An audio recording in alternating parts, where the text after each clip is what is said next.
What's going on, guys? I just got off the phone with one of my best friends since like birth, or more so like childhood. We've known each other since we were around 2 years old. And back in May, I had gone to his graduation for him becoming a PhD and a doctor.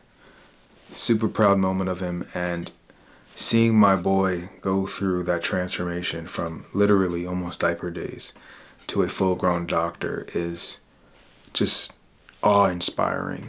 It's one of those moments you look back and you're like, I'm really glad we're friends.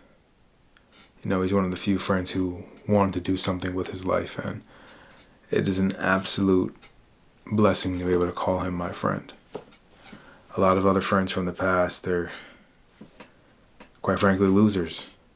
They don't want to go anywhere in life, and they're very content with their lives, and it's so unfortunate because you want these people that you grew up with to reach this level of success and do cool things with, but that's just not the life they want. So first thing is, like, when you do find, or you do remember that you do have a friend that's on that path of reaching the highs, and you've been friends with so long, like, treasure it, because that's a real friend.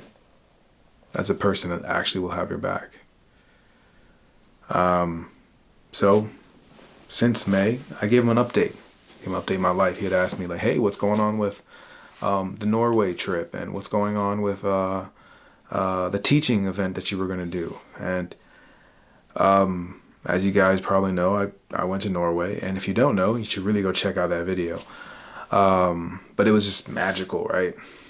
I explained to him it's like being in a side quest, and those experience, you've been teleported to a different land, and those experience points translate back to the main quest, but it feels like it's just a movie. It doesn't feel real, but you're like, that actually happened, right?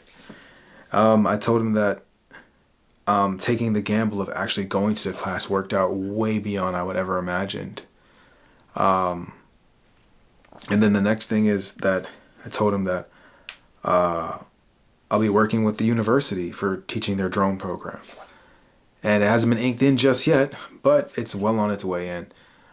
I told him that these things are finally coming together, and you were right there next to me when I was on your couch trying to figure this out, celebrating his moment of matriculation.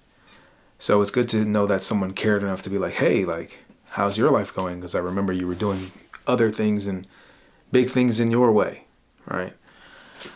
And I told him, yeah, like, yo, like, it's just working out. Taking those leaps are working out. Taking those leaps of faith are just panning out to be great decisions. Great decisions.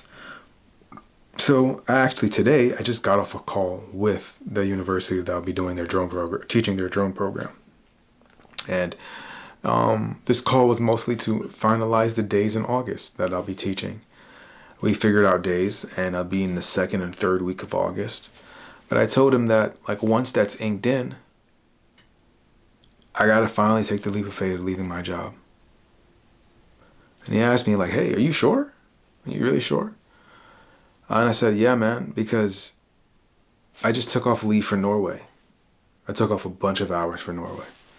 And now I have to request time off that I don't have, because, you know, you only get a certain amount of hours.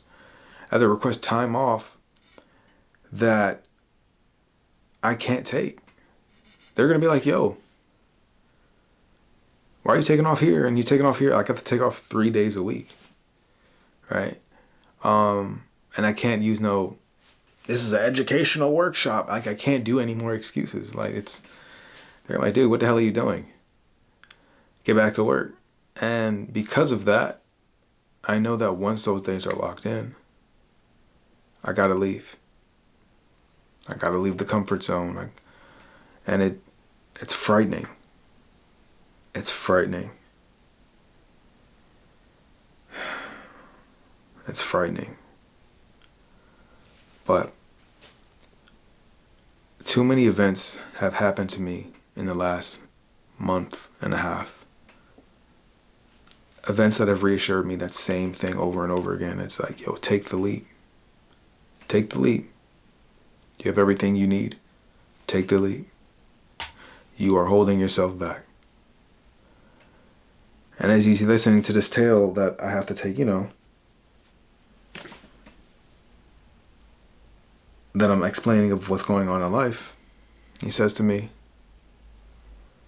you are fully equipped for your own success. I believe in you, and I know you will execute and exceed beyond your expectations because you are equipped to do it.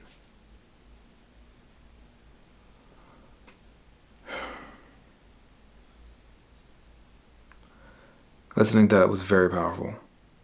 It was the belief of like, yo, I know you can do it. And I wanted to spread that to you. I wanted to share this wisdom that I just learned with you and say, if you're thinking about this moment, you're in a similar boat, you've been working on the experience points, and you're level lapping in this one skill, and you know it can buy you your freedom. In my case, the drones and the vlogs and these videos. This storytelling that I know that is my ticket to freedom. And I know that I'm fully equipped, and sometimes I just forget that I am because I'm so afraid that it's not going to work. But no, if you're in this similar position and you wanted to finally take the leap,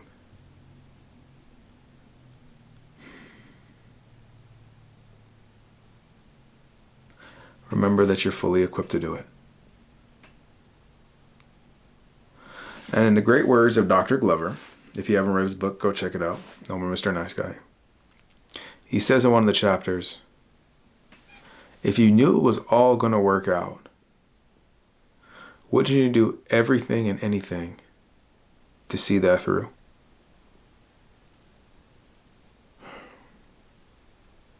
Every time I want to take some leap of faith, it helps. It helps ease the doubt. If I knew it was going to work out in the end, wouldn't I do anything and everything to see it through?